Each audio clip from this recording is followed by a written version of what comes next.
تو ہر بندہ سمجھتا ہے کہ جی بس میں بہت دکھی ہوں، دوسرے تو سب اچھے ہیں. نہیں، ہر ایک کی اپنی زندگی ہوتی ہے. بس اللہ سے یہ دعا مانگو کہ اللہ نے ہمیں جس حال میں رکھا ہے، اللہ ہمیں صبر کی توفیق عطا فرمائے، شکر کی توفیق عطا فرمائے. اللہ نے ہمیں بہترین حال میں رکھا ہوا ہے. سچی بات تو یہ ہے کہ ہم نے تو دنیا کے اندر آ کے غم کو دیکھا ہی نہیں ہے. سچی بات کروں نا تو ہم نے تو غم کو دیکھا ہی نہیں ہے. یہ چھوٹی موٹی چیزیں یہ کیا ہوتی ہیں، اس کو غم تھوڑا کہتے ہیں. جو دنیا میں لوگوں پہ غم بیتے ہیں، اگر کبھی اس کی سٹوریاں سننے لگیں تو حیران ہی ہو جائیں. کتابوں میں واقعہ لکھا ہے کہ ایک عورت تھی، طواف کر رہی تھی اور طواف کے دوران کہتی تھی اللہ میں اس حال میں بھی آپ سے راضی، اے اللہ میں اس حال میں بھی آپ سے راضی. تو ایک آدمی نے یہ سنا تو بڑا حیران ہوا. اس نے اس سے پوچھا کہ تو کیوں کہتی ہے کہ میں اس حال میں بھی آپ سے راضی، میں اس حال میں بھی آپ سے راضی؟ اس نے کہا کہ میں طواف ختم کر لوں گی نا تو میں تمہیں اپنا واقعہ سناؤں گی. چنانچہ اس عورت نے اپنا واقعہ سنایا کہ میرے 3 بچے تھے. میں گھر کے اندر ایک دن تندور پہ روٹیاں پکا رہی تھی تو میرے بڑے 2 بچے جو تھے وہ گھر میں کھیل رہے تھے کمرے میں.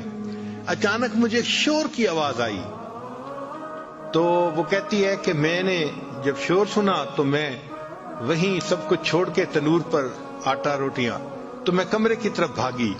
جب کمرے گئی تو میں نے ایک عجیب تماشا دیکھا کہ اس سے 1-2 دن پہلے میرے خاوند نے گھر میں بکری کو ذبح کیا تھا اور جس چھری سے بکری کو ذبح کیا تھا وہ اس نے کمرے میں رکھی تھی.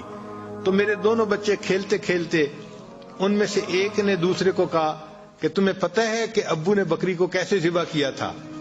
تو دوسرا کہتا ہے مجھے تو نہیں پتا. وہ کہتے ہیں اچھا آؤ میں تمہیں بتاتا ہوں کہ کیسے ابو نے ذبح کیا تھا. تو میرا درمیان والا بیٹا جو تھا وہ زمین پر لیٹ گیا اور بڑے لڑکے نے اس چھری کو اٹھا لیا. اب وہ چھوٹا بچہ تھا اور اس کو پتہ نہیں تھا کہ چھری کتنی تیز ہے. چنانچہ اس نے اس کے گلے پہ جو چھری چلائی تو گلا تو فوراً کٹ گیا اور خون کا فوارہ چھوٹنے لگا. اب جب خون نکلا تو شور ہوا اور میں بھاگی ہوئی آئی تو میں نے دیکھا کہ میرا بچہ خون میں لت پت پڑا تھا اور اس کی جان نکل چکی تھی. اب میں نے سوچا کہ میرا بڑا بیٹا کہاں ہے جس نے یہ حرکت کی تھی؟ وہ ڈر کے بھاگ گیا تھا اور کہیں چھپ گیا تھا. کہنے لگی میں نے اسے دوسرے کمروں میں دیکھا تو کہیں نظر نہیں آیا. جب صحن میں آئی تو وہاں میں نے تنور کے لیے کچھ لکڑیاں رکھی ہوئی تھیں، ان لکڑیوں کے پیچھے وہ جا کے چھپا تھا. کہنے لگی میں نے پیچھے سے اس کو جا کے جب دیکھا تو اس نے مجھے کوئی جواب نہیں دیا.